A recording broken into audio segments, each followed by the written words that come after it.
যুদ্ধের কারণে জার্মানিরা ওয়াক্সওয়াগেন কারখানাটিকে একটি নতুন রূপ দেয়। তারা কারখানাটিকে অস্ত্র কারখানায় পরিণত করে দেয়। তখন জার্মানবাসীরা যে অর্থ প্রদান করেছিল সরকারকে গাড়ি পাওয়ার আশায়, সেই অর্থ নাৎসি সরকার যুদ্ধে ব্যবহার করে ফেলে সাধারণ মানুষদের না জানিয়েই। হিটলার প্রথম থেকে 2 জন অ্যাডাল্ট এবং 3টি বাচ্চা বসতে পারবে তেমন গাড়ি বানানোর পরিকল্পনা নেয়, কিন্তু যুদ্ধের সময় সেই ডিজাইন সম্পূর্ণভাবে পাল্টে যায়। তখন গাড়িতে 3 জন অ্যাডাল্ট এবং একটি বড় মেশিন গান রাখা যাবে তেমন গাড়ি বানানোর পরিকল্পনা হয় ওয়াক্সওয়াগেন কারখানায়। পরবর্তীতে যুদ্ধ তীব্র হওয়ার ফলে নাৎসি সরকার সেনাবাহিনীতে এবং পুলিশ বাহিনীতে অনেক জার্মানিদের নিয়োগ করে ফেলে। ফলে ওয়াক্সওয়াগেন কারখানায় প্রচুর শ্রমিকের অভাব দেখা দেয়। এর জন্য ফার্দিনান্দ হিটলারকে পরামর্শ দেয় যে তারা সোভিয়েত এবং পুলিশ যুদ্ধবন্দীদের কারখানাটি পরিচালনা করার জন্য ব্যবহার করে। পরে হিটলার ব্যক্তিগতভাবে উলসেনবার্গের প্রথম কনসেন্ট্রেশন ক্যাম্প তৈরিতে স্বাক্ষর করেছিলেন, যা সরাসরি কারখানার সাথে সংযুক্ত ছিল। একসময় উলসেনবার্গে সবগুলি ওয়াক্সওয়াগেন কারখানা পরিচালনার জন্য কারখানায় হাজার হাজার নারী পুরুষ দাস হিসাবে কাজ করত, এবং যেহেতু পোর্শে নাৎসিদের জাতিগত শ্রেণীবিন্যাসে দৃঢ়ভাবে বিশ্বাস করেছিল, তাই শ্রমিকদের সাথে অত্যন্ত অন্যায় আচরণ করা হয়েছিল।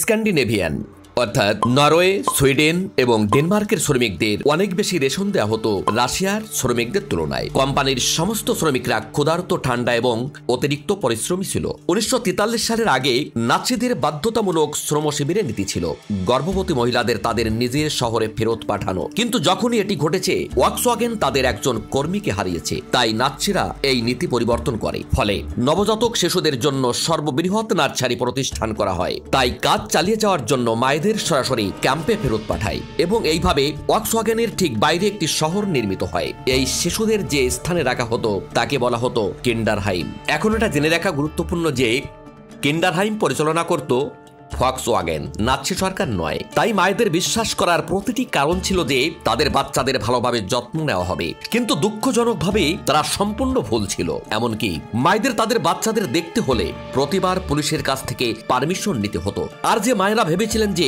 কিন্ডারহাইম একটি সুসজ্জিত নার্সারি হবে, তবে সেটি কেবলমাত্র একটি পুরনো কাঠের ব্যারাক ছিল।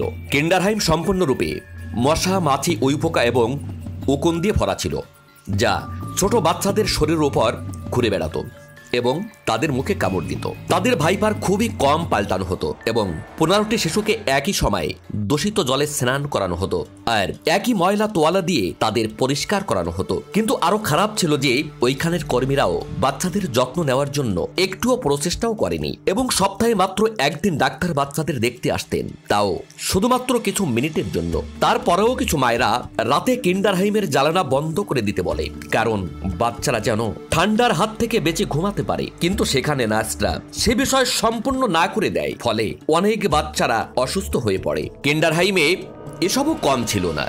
সেখানকার বাচ্চাদের শুধুমাত্র আধা লিটার দুধ এবং 1.5 কিউব চিনি দেওয়া হতো সারাদিনে খাওয়ার জন্য।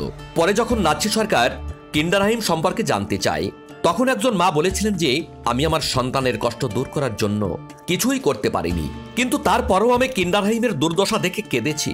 তাহলে আপনি ভাবতে পারছেন যে কিন্ডারহাইমের অবস্থা কতটা খারাপ ছিল। ওয়াক্সওয়াগেন এই শিশুদের নিয়ে 2টি চয়েস দিয়েছিল। প্রথমটি হলো তারা প্রাপ্তবয়স্ক হয়ে কারখানায় কাজ করবে, এবং দ্বিতীয়টি হলো মায়েরা তাদের শিশুদের হত্যা করে দিতে পারে। এরপরে কিন্ডারহাইমে কিছু শিশুদের হত্যা করে দেওয়া হয় ওয়াক্সওয়াগেনের দ্বারা। তারপর নাৎসি সরকারের একজন কর্মকর্তা কিন্ডারহাইমে আসে মূল্যায়ন করতে, আর সে রিপোর্টে লেখে যে কিন্ডারহাইমের শিশুদের মৃত্যু স্বাভাবিক রূপে হয়েছে, তাই ওয়াক্সওয়াগেনের উপর কোনো অ্যাকশন নেওয়ার দরকার নেই। আসলেই কর্মকর্তা অনেক পরিমাণ টাকা নিয়েছিল ওয়াক্সওয়াগেনের কাছ থেকে, তাই সে ভুলভাল রিপোর্ট লিখেছিল। কিন্তু কিন্ডারহাইমের একজন স্টাফ আগের রিপোর্ট মুছে ফেলে নতুন করে লেখে। সে লেখে যে কিন্ডারহাইমের শিশুদের নির্যাতন করেই মারা হয়েছিল। কিন্ডারহাইমে মৃত্যু শিশুদের জন্য একটি সাপ্তাহিক অনুষ্ঠান করা হয়েছিল, এবং শিশুদের শেষ ক্রিয়ার জন্য কোম্পানি তাদের মায়ের কাছ থেকে টাকা নেয়। তাও টাকা নেওয়ার পর শিশুদের টয়লেট পেপারে মুড়ে বাথরুমে ফেলে রাখা হয়েছিল, আর পরে একটি কার্ডবোর্ড বক্সে করে তাদের পুড়িয়ে ফেলে। শেষ পর্যন্ত 365 থেকে 400 জন শিশুর করুণ পরিণতির শিকার হয়েছিল। তারপর 1945 সালে এলাইস সরকার পুরো জার্মান দখল করে নেয়, এবং তারা কৌশলগতভাবে ওয়াক্সওয়াগেন কারখানায় বোমাবর্ষণ করে এবং কারখানা পুরোপুরিভাবে ধ্বংস করে দেয়। এই বোমাবর্ষণের সংকেত ওয়াক্সওয়াগেন আগেই পেয়ে গিয়েছিল, তাই কোম্পানির একজন স্টাফকে তাদের সমস্ত নথি পুড়িয়ে ফেলার জন্য নির্দেশ দিয়েছিল। কিন্তু সেই স্টাফটি সাহসিকতার পরিচয় দিয়ে সাদা কাগজের একটি স্তূপ বানিয়ে পুড়িয়ে ফেলে আসল নথি জায়গায়। আর এই নথিগুলির জন্যই কিন্ডারহাইমে এবং ওয়াক্সওয়াগনে ঘটে যাওয়া সমস্ত নৃশংসতা সম্পর্কে আমরা জানতে পারি। সেই সময় ওয়াক্সওয়াগন ফ্যাক্টরিতে কর্মরত ৯,৭০০ কর্মী এবং কনসেন্ট্রেশন ক্যাম্পের বন্দীদের অ্যালাইড সরকার মুক্ত করে দেয়। আর 1945 সালের মে মাসে নাৎসিরা আত্মসমর্পণ করে। দ্বিতীয় বিশ্বযুদ্ধ শেষ হয়ে যায় এই সময়। কিন্তু এখন আসল প্রশ্ন হলো যে নাৎসিরা তো জার্মান থেকে বেরিয়ে যায়, তাহলে ওয়াক্সওয়াগন কোম্পানির সাথে কি হতে চলেছে? জানতে হলে চ্যানেলটিকে সাবস্ক্রাইব করুন এবং অপেক্ষা করুন দ্বিতীয় পার্টের জন্য।